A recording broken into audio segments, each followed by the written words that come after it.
Welcome to Take 5, your 5-minute inspirational message from Solid Rock Drogheda.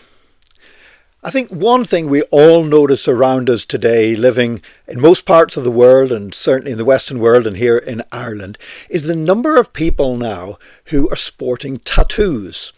When I was growing up, you'd get maybe some old guys that had been in the Navy, they would have tattoos, and then you'd have people maybe that were involved with gangs would have tattoos, but not, and people that had been to prison, they would have very amateurish tattoos, but not many others. And of course today it's very common to see men, women, young and old alike with tattoos on all parts of their bodies. It's becoming much more socially acceptable.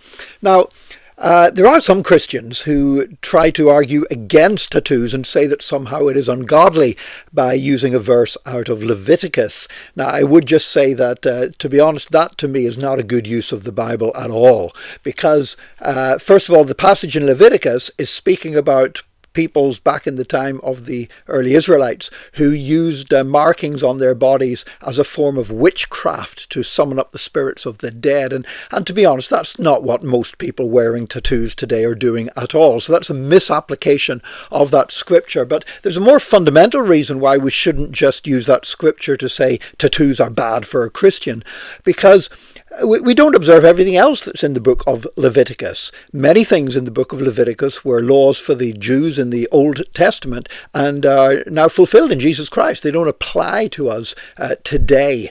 And to be honest, if you're going to start obeying everything that the book of Leviticus says, you're going to find it very, very hard. And you may well end up in prison whenever you stone a disobedient child to death.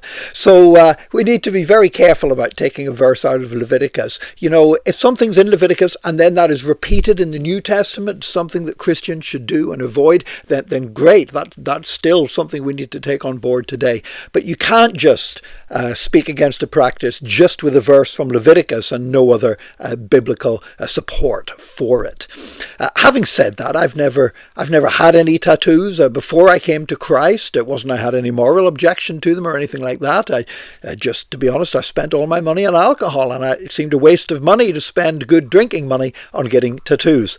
After I became a Christian, again, I didn't see any need for it.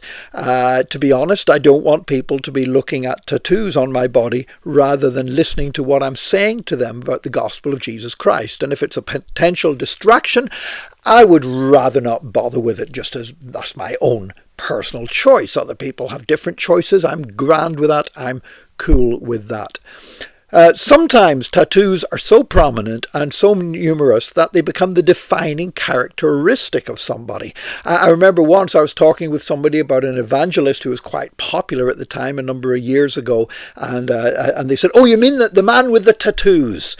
And so for them, the guy's tattoos had become the defining characteristic about this guy.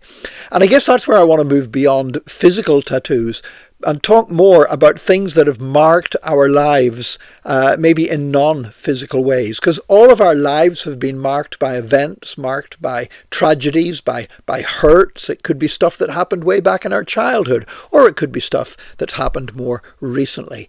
But so many often things have happened that have marked our lives.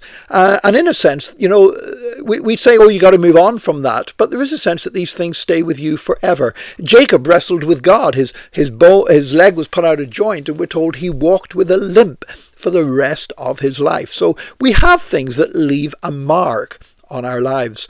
But I think one of the most important things, if you've had a tragedy in life, if you've had a grief, maybe it's left a mark on your life, but those things do not have to define you.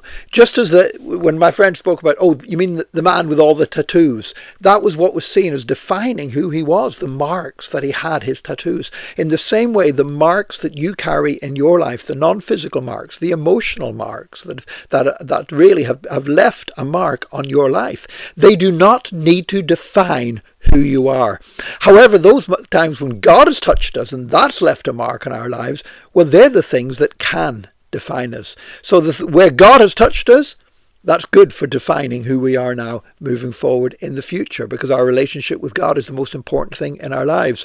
But the other stuff we've been through, yep, it's there. We deal with it. It's left a mark on our lives, but it doesn't have to define who you and I are.